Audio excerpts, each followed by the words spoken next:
Bismillahirrahmanirrahim. Assalamualaikum warahmatullahi wabarakatuh. Perkenalkan, nama saya Nurul Muhardani dengan NIM 9020107078.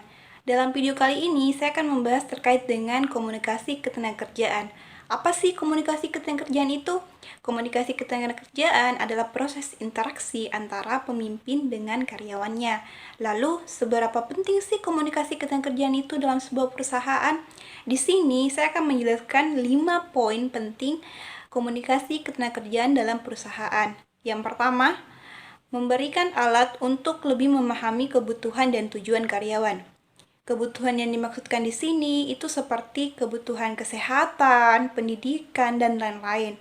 Poin kedua, yakni memahami apa yang dapat memberikan motivasi kepada karyawannya. Sebagai pemimpin, di sini mereka harus pandai atau jeli membaca psikologi karyawannya, sehingga mereka dapat memberikan motivasi kepada karyawannya. Poin ketiga adalah memahami bakat dan keterampilan karyawan yang mungkin tidak diperhatikan. Nah, maksudnya di sini sebagai seorang pemimpin, mereka harus melihat karyawannya itu dari segala aspek atau dari segala sisi, tidak hanya memandang karyawannya itu dari segi luarnya saja, karena bisa jadi banyak karyawan di sini yang memiliki bakat terpendam, namun mereka kurang percaya diri untuk mendistribusikan keterampilan mereka. Poin keempat adalah menumbuhkan bakat dan keterampilan dengan cara yang sesuai dengan apa yang menjadi tujuan perusahaan. Nah, yang dimaksudkan di sini seperti kemampuan dalam editing. Sebagai seorang karyawan, mereka harus mampu untuk melakukan yang namanya editing. Secara langsung dalam sebuah perusahaan, proses editing itu sangat diperlukan karena sebagai seorang yang bekerja di kantor, tentu mereka harus memiliki skill untuk menggunakan komputer. Lalu, poin kelima, meningkatkan hubungan antara rekan kerja untuk lingkungan kerja yang lebih positif.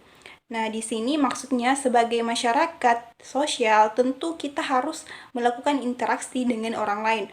Oleh karena itu, dalam lingkup perusahaan, mereka harus memiliki komunikasi yang baik, serta hubungan emosional yang baik demi terciptanya lingkungan kerja yang nyaman dan positif. Selain daripada pentingnya komunikasi ketenagakerjaan, di sini saya juga akan membahas terkait dengan teknik dalam penulisan resume. Kenapa sih penting kita mengetahui teknik kepenulisan resume? Karena begini, tahap awal sebelum bekerja dalam perusahaan, itu mereka harus melalui yang namanya seleksi administrasi, di mana dalam seleksi administrasi ini mereka harus membuat data diri mereka semenarik mungkin, sehingga hal tersebut dapat membuat pemimpin perusahaan tertarik untuk merekrut mereka. Di sini saya akan menjelaskan 3 poin yang harus mereka persiapkan dalam penulisan resume. Poin pertama itu mencari informasi, di mana di sini mereka harus mencari informasi terkait dengan perusahaan apa yang mereka ingin tempati posisinya. Yang kedua itu merencanakan resume. Di sini seorang calon karyawan itu akan membuat sketsa atau bagaimana untuk menulis step by step resumenya. Lalu yang ketiga itu membuat resume. Nah, di sini setelah seorang calon karyawan itu merencanakan apa-apa yang akan mereka tulis dalam resumenya, di sini mereka akan memulai untuk melakukan yang namanya pembuatan resume. Nah, dalam pembuatan resume ini mereka harus memperlihatkan yang namanya kerapian, kesederhanaan, keakuratan, dan kejujuran. Karena kunci yang paling penting dalam lamaran kerja itu adalah kejujuran.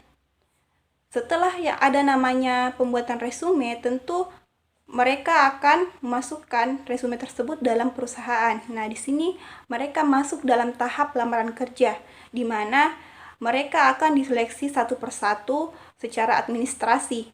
Nah, di sini ijazah dan soft skill itu sangat dibutuhkan.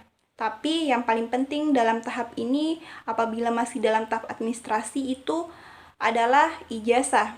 ijazah yang dimaksudkan di sini adalah apakah kampus tersebut akreditasi A, jurusan yang mereka pilih itu eh, akreditasinya bagus, kemudian apakah di sini dia memiliki yang namanya soft skill. Selanjutnya itu poin yang paling terakhir yang dalam dunia kerja itu adalah wawancara. Nah, tahap ini banyak orang yang gugur dalam tahap ini karena mereka itu kurang yang namanya komunikasi. Dalam artian untuk penyelesaian dirinya terhadap sosial itu mereka kurang, sehingga di sini hampir 80% atau 90% gagal dalam tes ini. Sehingga ketika ingin memasuki dunia kerja, mereka harus mempersiapkan banyak hal. Di antaranya itu mereka akan melakukan tes bahasa Inggris untuk mendapatkan sertifikasi atau diakui. Kemudian mereka akan melakukan pelatihan-pelatihan untuk mendapatkan sertifikat penunjang ijazah mereka. Tapi sebagai orang yang dalam waktu perkuliahan itu telah mengalami yang namanya banyak pengalaman seperti masuki organisasi-organisasi, tentu dalam proses wawancara ini mereka akan melaluinya dengan mudah. Kenapa? Karena mereka telah terbiasa yang namanya public speaking, sehingga untuk hal-hal yang mengharuskan mereka bertatap muka dengan orang lain itu mereka tidak lagi mengalami yang namanya kecanggungan atau tidak ada yang namanya nervous begitu di depan forum. Jadi, saran saya sebagai seorang mahasiswa yang masih duduk di bangku perkuliahan itu, kalian harus memanfaatkan waktu kalian untuk mencari pengalaman di dalam dunia perkuliahan. Yang dimaksudkan di sini adalah terlibat dalam organisasi-organisasi dan aktivitas-aktivitas kemanusiaan yang dapat menunjang diri kalian di masa yang akan datang. Mungkin cukup sekian dari saya. Apabila ada kekurangan itu datangnya dari saya pribadi, dan apabila ada manfaat, semoga dapat berguna untuk kita semua. Lebih dan kurangnya mohon dimaafkan. Wabillahi taufiq wal hidayah. Assalamualaikum warahmatullahi wabarakatuh.